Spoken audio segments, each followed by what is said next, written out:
Hey everyone, I'm Elmer and you're watching the Android Authority channel. Today I'll be comparing the two kinds of Jelly Bean, Android 4.1 and Android 4.2. Some love the newer version, others find it overhyped and prefer the previous Jelly Bean. What are the differences between the two? Is one actually much better than the other? Watch this comparison and find out. Let's begin by talking about the interface. The very first screen that greets you after booting up your Android phone or tablet is its lock screen. Android 4.1's lock screen has a modern and sophisticated look. Android 4.2's lock screen is essentially the same, with some cosmetic changes to the digital clock, which now looks slimmer and has moved to the middle. The hour is now set in bold, and the date timeline has turned to all uppercase. The lock icon is still down here, and it still looks the same as in the earlier Jelly Bean. In Android 4.1, you'll slide this lock icon to the icons in the outer ring to either unlock the phone, launch Google Now, or launch the camera. In Android 4.2, only the unlock icon is present on the outer ring. To unlock the device, just slide the lock icon to the outer ring. But how do you launch Google Now or the camera? Google Now has its own lock screen icon in Android 4.2, a dotted circle right here in the center of the navigation bar. Just slide it upwards to launch Google Now. It's one of the new things on the Android 4.2 lock screen. As for launching the camera from the lock screen, pull the right screen edge towards the center. This is one of the big changes in the Android 4.2 lock screen.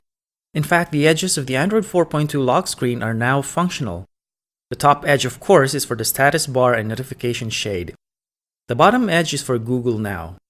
Right edge is for camera launching, and left edge is for viewing the other lock screen widgets. Lock screen widgets are also new in Android 4.2. In Android 4.1, you get only one lock screen, but in Android 4.2, you get multiple. You can place widgets on the lock screen so you can view content such as email, SMS, calendar events, and more without having to unlock your phone. Also, Android 4.2 for tablets supports multiple users. These icons here stand for the user profiles available on this tablet. Before unlocking the tablet, you'll need to choose which user profile to load. Navigation is exactly the same in Android 4.1 and Android 4.2. Both versions still use the same virtual back, home, and recent apps buttons.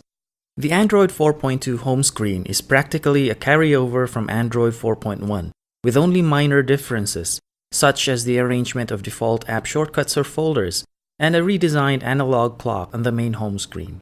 The notification shade is still around, but in Android 4.2, it has a new partner for quick settings. You can now access frequently used settings by simply pulling down the quick settings menu from the status bar. The stock keyboard in Android 4.1 is an excellent keyboard. It's easy to use and it has a lot of useful features such as voice-to-text, multilingual support, next word prediction, autocorrection, and more. The stock Android keyboard has become more amazing in Android 4.2, especially with the introduction of gesture typing. This works like swipe, just slide your finger across the keyboard, no more tapping. Android 4.1 has features that make it a more accessible mobile operating system, including TalkBack, text-to-speech output, large text, and the like. You'll still find these features in Android 4.2.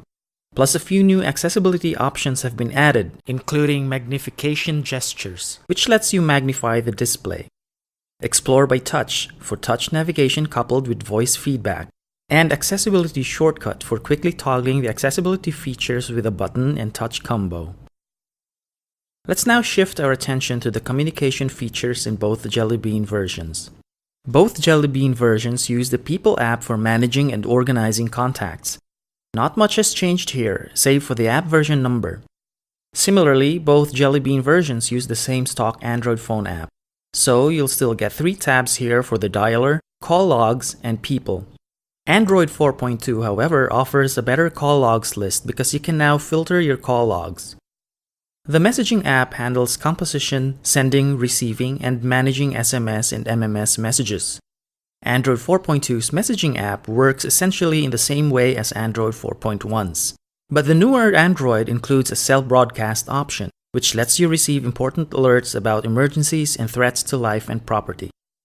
Gmail is still the reigning default email client in both Android versions, But for those who don't want to use Gmail or Gmail app, the stock email app is also available.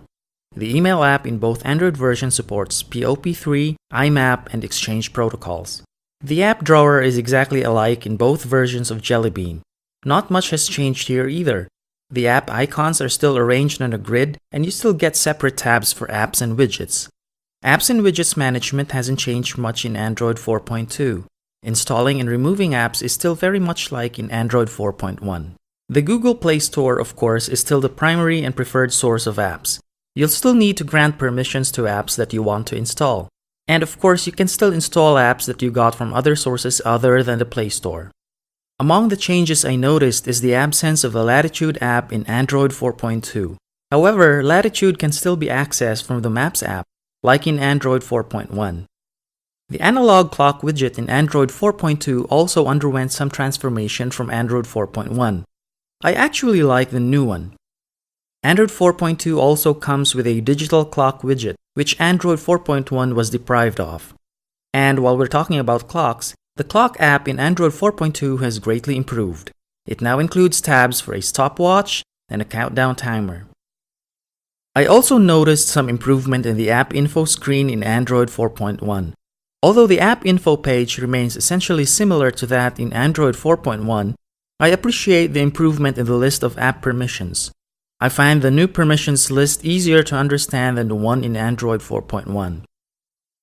For a long time, Android's default browser had been the stock Android browser, but when Google Chrome for Android started appearing, we suspected that it would eventually take the stock Android browser's place. And it has. It is now the default web browser in Android 4.2.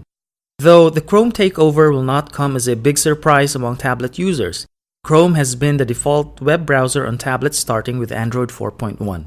It is actually the default browser on the Nexus 7 running Android 4.1. Search is handled by Google Now by default in both Android 4.1 and 4.2. It brings together into just one app several of Google's search services, such as Voice Search, Google Goggles, Web Search, videos, and more. Launch Google Now from the home screen by tapping the Google search bar, or from anywhere by swiping the home button upwards. Accessing Google Now from the lock screen, however, differs in the two Androids. In Android 4.1, you do it this way. In Android 4.2, you swipe the Google Now icon upwards like this. Among the several differences between Android 4.1 and 4.2, the changes in the camera app are among the most observable. For one, lock screen access to the camera has changed a lot. In Android 4.1, it's like this. But in Android 4.2, it's like this. The new camera user interface also looks different. In fact, I find the Android 4.2 camera more appealing and less cluttered. As you can see here, the viewfinder takes up nearly all the display area, and the buttons do not occupy too much screen space and are not obtrusive, unlike this one in Android 4.1. The square focus indicator in Android 4.1 has taken on a circular shape in Android 4.2. Long tapping on the viewfinder in Android 4.1 does nothing, but in Android 4.2, the action brings up the circular settings menu. Panoramic shooting mode is still available in both Androids, of course, but in Android 4.2, you also get the photosphere feature, which lets you capture 360-degree photos of your surrounding. The silly faces and background effects in Android 4.1 have been removed in the Android 4.2 video camera. Time-lapse mode, though, is still available in both versions. Both Jelly Beans use the Gallery app for storing photos and videos. The functions and behavior differ little in both Androids. Photo and video thumbnails are still displayed in grid view by default, although you can also switch to film strip view by zooming out on a photo. In Android 4.2, however, you can switch between views through this drop-down list. The Gallery app also has a built-in photo editor. In Android 4.1, you can switch to the photo editor by tapping the menu button and selecting Edit. Here, you can adjust the black and white and contrast values, apply photo effects, apply color filters, and choose photo transformations. In Android 4.2, the photo editor is more accessible. Just tap on its icon at the corner of the screen. The new photo editor offers more features. Here, you can apply new filters and effects, custom frames, photo transformation options, and adjust image color and contrast values. The new Gallery app in Android 4.2 also includes a built-in video trimmer. There's no trimmer in Android 4.1's Gallery app. The Gallery app is the default photo viewer in both Android versions. It is also capable of displaying photos in a slideshow. In Android 4.1, it's easier to display album photos in a slideshow. Just tap Display Slideshow button here. In Android 4.2 though, the slideshow command is tucked away inside the menu here. Straightforward and simple video playback is handled by the built-in video player in the Gallery app in both Jelly Beans. It's a no-frills player. There's no difference in both players. Music playback is handled by the Play Music app both in Android 4.1 and 4.2.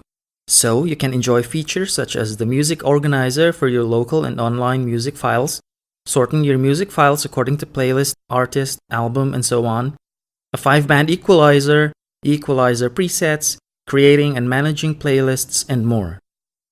The Play Music app can play music in the background even if you navigate to other screens. And if that happens, music control buttons appear on the notification shade and lock screen. As for security, the features that we appreciated in Android 4.0 Ice Cream Sandwich are still present in both Jelly Beans, such as different lock screen protection types, displaying optional owner info on the lock screen, device encryption, SIM card lock for phones, and preventing installation of apps not from the Google Play Store. In addition to those security features, Android 4.2 tightens security further. There's a built-in app verifier that's supposed to alert you if you're about to install a malicious app.